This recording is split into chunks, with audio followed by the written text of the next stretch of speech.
ugali ng mga babae? Ang pinakaayaw ko pong ugali ng mga babae or most of the women out there is yung pagiging insensitive and hindi po alam yung girl code. Hello mga stories. Ngayon pag-uusapan natin ito, tungkol ito sa medyo may bago na ito. Ewan ko lang kung sa iba ay matagal na, pero sa akin medyo may napukaw sa akin ng pagka-scroll ko sa TikTok. Ayun, at may nasabi dito na on national TV, ito ay tinatawag na girl code. So, base sa nabasa ko sa mga comments doon sa TikTok doon, sabi daw may mga tungkol ito sa mga celebrities, ito tungkol sa mga yung mga kabataan, yung mga kabataan na gumagawa ng ganito. Hindi ko alam. Well, tinanong ko, wala naman akong matanong dito. Common na sa akin yung Google na dito. Pero try kong gawin to sa magtanong ako tungkol to through ChatGPT. So, tinignan ko nagtanong ako sa ChatGPT. Ang sinabi ko sa ChatGPT is what is girl code of Gen Z? So, Gen Z talaga ang term dito. Yun, karamihan talaga yun yung parang yung pasimuno, yung parang word of the day. Kasi, dati kasi yung brain rot last year, yung parang inuuso na ngayon, Gen Alpha. Yun, ang sabi ko dito sa ito tinatawag na girl code. So, tinanong ko talaga sa ChatGPT nito. So, ito ang sabi daw dito.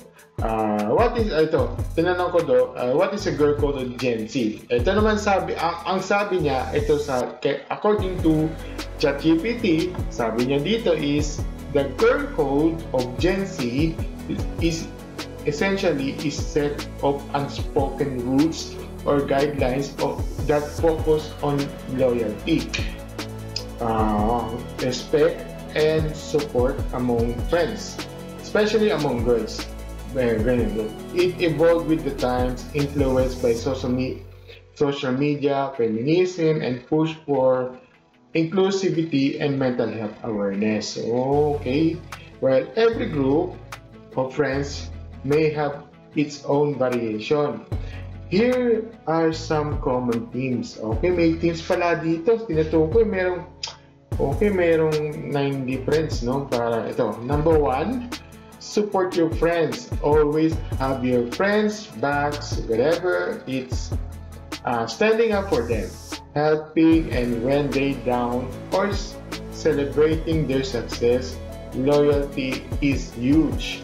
Yun. So, hindi mawawala talaga yung mga supporting ng friends. Kahit yung old generations, may mga friends talaga na sumusuporta sa'yo. Yun. Ito naman, don't date your friend's ex. Oh! Okay, sabi daw, this is one of the most basic girl code rules and still a big deal. It's about respecting the emotional bonds in friendships and not crossing boundaries. Uy, parang diniscuss natin to. Meron tayong video nun. Ilalagay ko lang dito sa taas. Oo. Ilalagay ko sa pin comment. Ito yung isang video na to. Yun. Gusto yung malaman kung ano yun. Panoorin mo na lang yun. Okay. Lift each other up. Gen Z is all about empowerment, wherever is body positivity, supporting career goals, or encouraging self-love. Girls should encourage each other to be their best selves. Oh, di ba? Parang kung down na down yung isa dyan, parang cheer up mo yung cheer mo may isang tao, isang parang kaibigan mo, di ba? Na, ay ganito, ganyan, dapat huwag kang mawala pagkata, ganyan. That's a di ba? Ito naman, ito naman, number 4 is be honest. If your friend is doing something that will hurt them or someone else, is important to real with them. Turn over comfort. Okay, parang being honest talaga tapat ka, dapat walang dapat walang lihim na sinasabi dito, di ba? Ito, number 5, respect boundaries. Personal boundaries are key. This includes emotional, physical, and mental boundaries. Always ask before making assumptions and don't cross limits without consent. Oh, parang parang ganun din yung sa natin, yung isang video nun. Medyo boundaries talaga tungkol sa ex, di ba? Na, wait lang muna, parang hanggang doon lang muna tayo, parang ganun lang, di ba? Hindi naman sa, hindi lang Gen Z. It's about lahat naman, pati naman sa ibang older generations na millennials, Gen X, and so far so forth. So, yun, dapat kasi respect yung boundaries yan. Halimbawa, parang, kaka-break yun lang yung mga jowa nyo, yung jowa nyo, tapos tapos magpapa-fling ka, which is hindi pwede. Parang hanggang doon ka lang, huwag ka muna, parang, parang 3-month rule yung sinasabi dito, na parang reference ng kay John Lloyd Dea. Diba?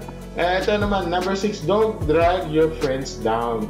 Gen Z values sense of mental health and possibility is not so ideas to avoid being negative or bringing toxic energy into friendships. Constructive criticism is fine, but being mean is not.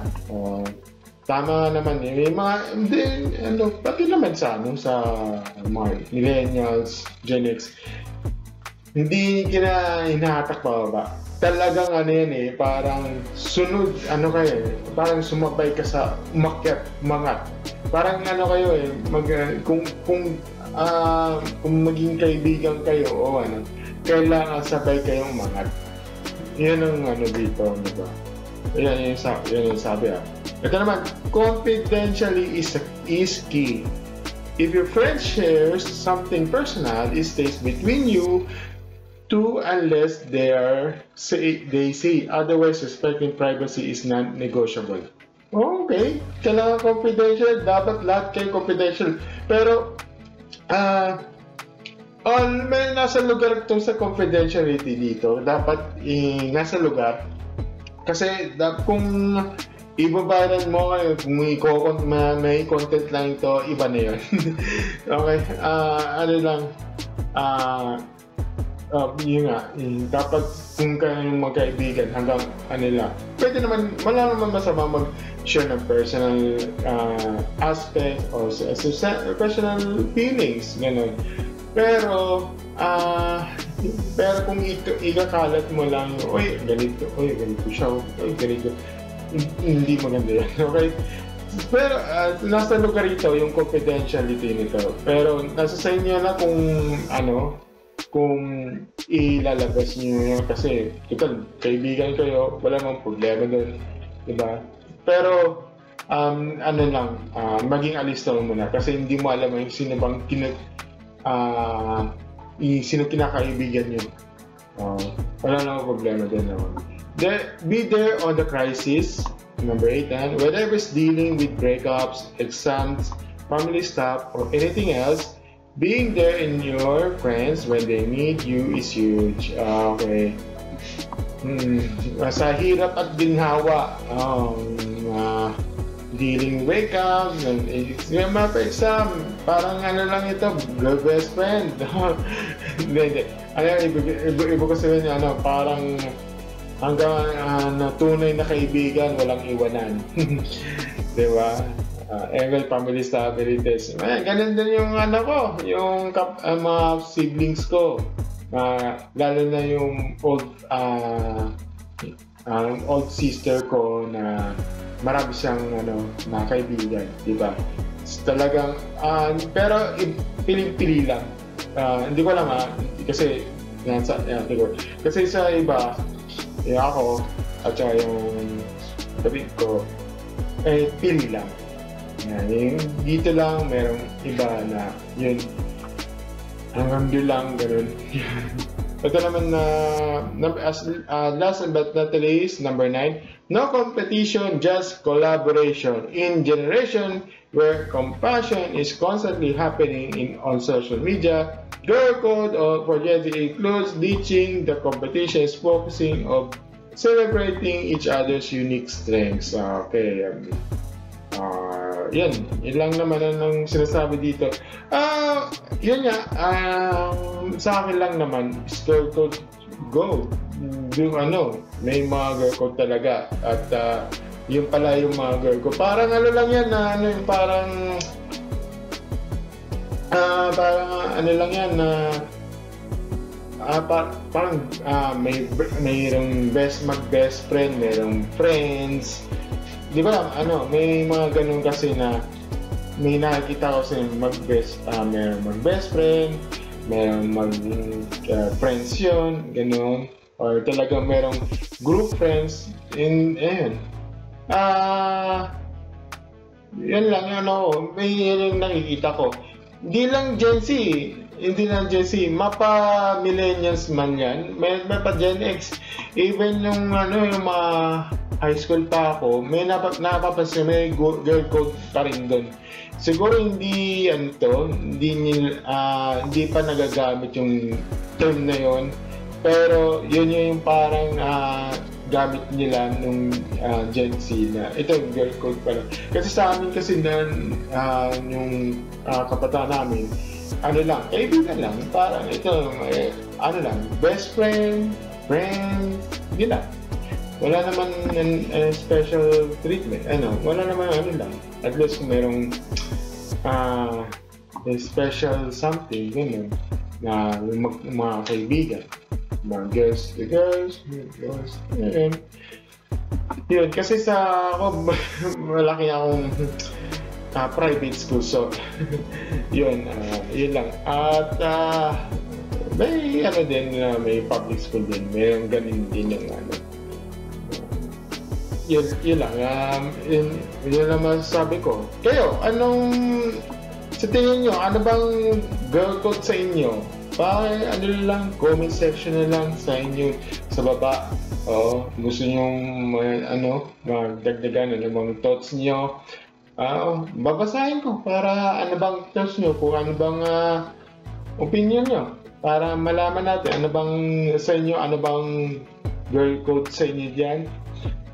Yan, comment na yan. Yun lang. Thank you. At patagal ako dito, 12 minutes. Okay, thank you sa panonood. Kung gusto nyo mapanood sa iba, don't forget to like, share, subscribe, and click yung notification natin. At saka, like na lang yun sa aking Facebook page ko. At saka pati na rin, subscribe nyo na sa aking channel, my stories. Thank you and see you in the next video. Bye! Cheers!